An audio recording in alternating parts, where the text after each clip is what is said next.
आपके साथ मैं हूं ऋतिक सविता। स्वागत है आपका एसपीएन 9 न्यूज के इस खास प्रोग्राम में। प्रोग्राम की शुरुआत करेंगे बेटियों को लेकर। देखिए, लगातार कहते हैं कि यत्र नार्यन्तु पूजन्ते रमन्ते तत्र देवता, यानी कि जहां नारियों की पूजा होती है वहां देवता निवास करते हैं। हमारी संस्कृति और संस्कार हमें तो यही सिखाते हैं। दूसरी तरफ देश की सरकार कहती है कि बेटी बचाओ बेटी पढ़ाओ, बेटियों के लिए तमाम काम करती है। ये भी कहती है कि महिला सशक्तिकरण की ओर बढ़ता भारत। तमाम आपने क्वाइट्स पढ़ी होंगी, पंक्तियां पढ़ी होंगी, तमाम चीजें आपने अपने शास्त्रों में पढ़ी होंगी। इसके बावजूद भी देखा जाता है कि हमारी बेटियां सुरक्षित नहीं हैं। हमारी बेटियां जो देश का नाम गौरव कर रही हैं, हमारे देश को गौरवान्वित कर रही हैं, आखिर उन बेटियों के साथ वही सरकार ऐसा क्यों करती है जो सत्ता पक्ष में बैठा है। देखिए, हमारे साथ इसी मुद्दे को लेकर बात करने के लिए मौजूद है राहुल। बहुत बहुत स्वागत है सर आपका। जी शुक्रिया। मेरा पहला सवाल आपसे यही रहेगा कि जहां बीजेपी पार्टी कहती है बेटी बचाओ बेटी पढ़ाओ, वहीं देखा जाता है कि एक महिला खिलाड़ी विनेश फोगाट को जो है दिल्ली की सड़कों पर बैठना पड़ता है, और ब्रजभूषण जैसे नेता जो उनके साथ क्या करते हैं वो जग जाहिर है।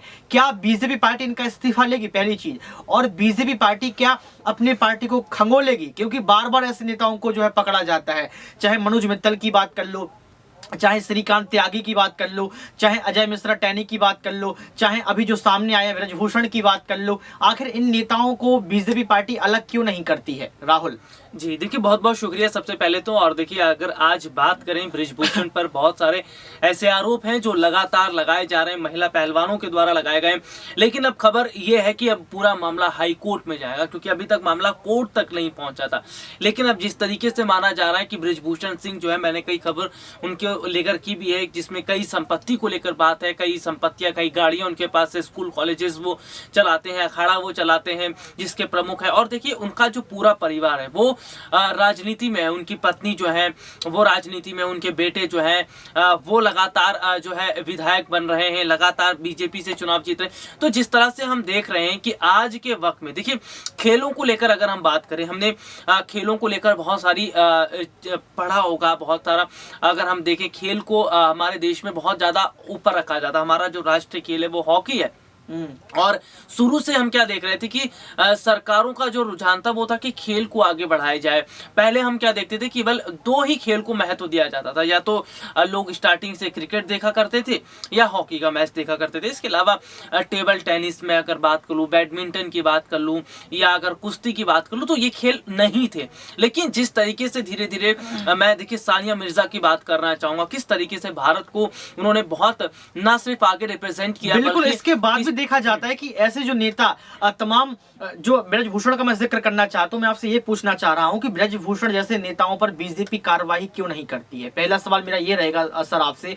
दूसरी चीज, आपने जो जिक्र किया है इससे मैं इसलिए सहमत हूं क्योंकि आज देखा जा रहा है कि जो है बेटियां बेटों से आगे हैं। बेटियां वो सब कुछ करके दिखा देती है जो शायद बेटा नहीं कर पाते हैं। आज देखिए, आप अगर मेडल का अनुपात देखें तो 5 में से 3 मेडल जो है बेटियां ही लेकर आती हैं। इसके बावजूद भी ब्रजभूषण जैसे नेताओं को क्यों जो है यहाँ पर पाया जाता है? देखिए, सबसे बड़ी बात है कि बीजेपी ब्रजभूषण जैसे नेताओं को इसलिए संरक्षण दे रही क्योंकि उनके पास वोट बैंक है।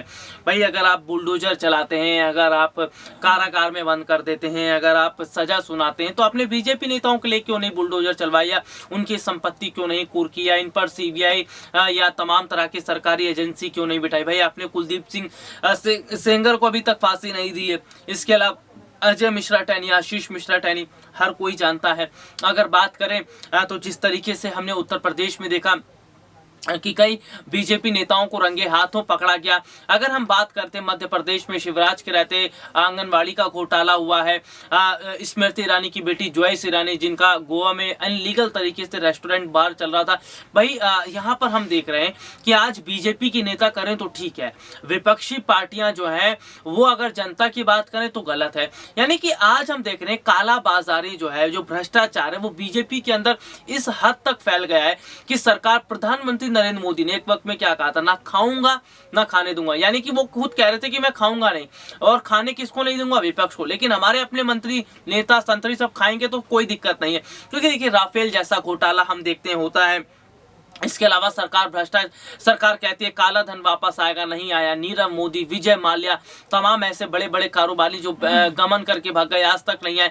तो आज हम देख रहे हैं कि बीजेपी के राज में चंद लोग जो है वो राज कर रहे हैं, चंद बड़े कारोबारियों को फायदा पहुंचाया जा रहा है। लेकिन जिस तरीके से सरकार को काम करना चाहिए या महिलाओं की सुरक्षा को, मैं स्मृति ईरानी का यहाँ पर जिक्र करना चाहूंगा। स्मृति ईरानी 2014 से पहले किस तरह बैठा करती थी, हाथ में बैनर, पोस्टर, तमाम चीजें रहती थी, पेट्रोल, डीजल, महिला सुरक्षा, महंगाई, रोजगार, बेरोजगारी, शिक्षा, ऐसे तमाम मुद्दे थे।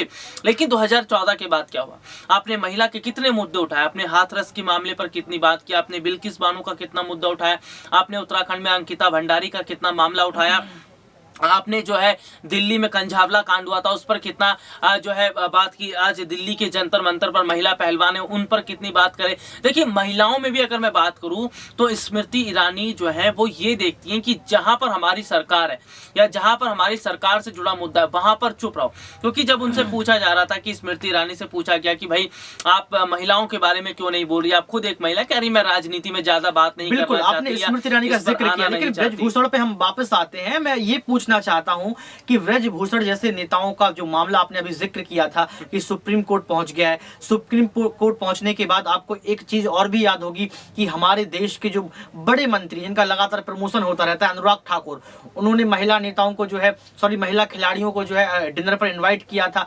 तो ये डिनर पर इनवाइट करना, ये कौन सी तस्वीर सामने आती है राहुल? और दूसरी चीज ये कि क्या अनुराग ठाकुर जंतर मंतर नहीं पहुंच सकते थे? क्या अनुराग ठाकुर जंतर मंतर पर जाकर खिलाड़ियों से बातचीत नहीं कर सकते थे? आपने स्मृति ईरानी का जिक्र किया, क्या स्मृति ईरानी जब सड़कों पर आ जाती थी, आपने जिक्र किया, मुझे बताया कि 2014 के पहले कैसे वो प्रोटेस्ट करती थी, क्या स्मृति ईरानी जंतर मंतर नहीं पहुंच सकती थी? या इसके अलावा तमाम बीजेपी के नेता हैं बड़े बड़े, वो क्या नहीं पहुंच सकते थे? जय साय ने ट्वीट क्यों नहीं किया? जय साय तो अमित शाह के बच्चे भी हैं, और सबसे बड़ी बात है कि जय साय बीसीसीआई के अध्यक्ष है। इसके बावजूद भी खिलाड़ी जब रो रहा है, उसकी आंखों से आंसू बगर रहे हैं, उन आंसुओं का हिसाब करने के लिए कोई क्यों नहीं आता है? देखिए, ये सरकार ही ऐसी सरकार है जो केवल लोगों को मरने बिलखने पर छोड़ दी है। ये सरकार आंसू पूछती नहीं है, बल्कि सरकार लोगों को परेशानियां देती है। अगर हम देख रहे हैं कि सरकार को इतना ही ज्यादा लोगों से हमदर्दी होती, देशवासियों से हमदर्दी होती, तो कोरोना के वक्त में मान लेते हाँ भाई ऑक्सीजन की कमी की वजह से लोगों की मौत हुई है। आप नोटबंदी के वक्त में मान लेते कि नोटबंदी से भारत की अर्थव्यवस्था खराब हुई है। आपने जीएसटी लाया, उसके बाद जो हालात हुए आप मान लेते कि व्यापार पूरी तरह से खत्म होता नजर आ रहा। तो देखिए, तमाम तरह से चीजें अगर हम देखें, सरकार ने ज्यादा से ज्यादा दूध के दाम आप देख लीजिए, एक महीने में 2-2 रुपए करके आज 66 रुपए कर दिया आपने। और मुझे ऐसा लग रहा है कि आने वाले वक्त में ये 100 रुपए तक भी पहुंच जाएगा। 70-80 भी बिक रहा है। जो तस्वीरें अभी की नजर आ रही हैं वो ये जाहिर तौर पर बता रही है कि सरकार न सिर्फ महंगाई पर ज्यादा फोकस दे रही है, महंगाई बढ़ाती चली जा रही है। गवर्नमेंट सेक्टर में कर्मचारी जो है उनको जो है इजाफा दिया जा रहा है, सैलरी तमाम भत्ता दिया जा रहा है, लेकिन प्राइवेट में कोई ऑप्शन नहीं है, कोई रोजगार नहीं, जिसका नुकसान जनता को हो रहा है। देखिए, बड़ी बात यहाँ पर राहुल ने कही, बड़ा खुलासा भी राहुल ने यहाँ पर किया है कि आखिर स्मृति ईरानी जैसे नेता क्यों सामने नहीं आती है। आखिर आज लगातार महंगाई बढ़ती चली जा रही है, आखिर दूध के दाम देखिए आप 2-2 रुपए करके कितना बढ़ा दिया है। तमाम बातें यहाँ पर की गई और ये हकीकत है और यही सच्चाई है। इसी हकीकत और सच्चाई से कहीं ना कहीं बीजेपी पार्टी भागती है। अगर ब्रजभूषण जैसे नेताओं पर बीजेपी पार्टी तुरंत कार्रवाई करती, तुरंत एक्शन लेती, तो कहीं ना कहीं बीजेपी की छवि को और जो है यहाँ पर 4 चांद लग जाते। लगातार महिला जो है, हमारे देश की खिलाड़ी महिला जो लगातार देश का नाम ऊंचा करती है, देश के लिए मेडल लेकर आती है, विश्व स्तर पर जो है अपना परचम लहराती है, भारत का झंडा यहाँ पर यूं यूं लहराती है, इसके बावजूद भी उसको जंतर मंतर पर भरी सर्दी में बैठना पड़ता है, लगातार बैठना पड़ता है। इसके बावजूद भी कोई चुप्पी तोड़ने वाला पैदा नहीं होता है। लेकिन दर्शकों, आपसे पूछना चाहूंगा, क्या हमारा देश ऐसा ही होता रहेगा? क्या नरेंद्र मोदी जो देश के प्रधानमंत्री हैं वो टिप्पणी नहीं करेंगे? क्या अनुराग ठाकुर डिनर पर ही बुलाते रहेंगे? ये तमाम सवाल खड़े हो रहे हैं। लेकिन मैं आपसे पूछना चाहता हूं कि ब्रजभूषण जिनका मामला सुप्रीम कोर्ट पहुंच चुका है, क्या बड़ा खुलासा होगा और बीजेपी पार्टी की तरफ से क्या बड़ा कदम हो सकता है? इस खास प्रोग्राम में बस इतना ही। देखते रहिए SPN9 न्यूज।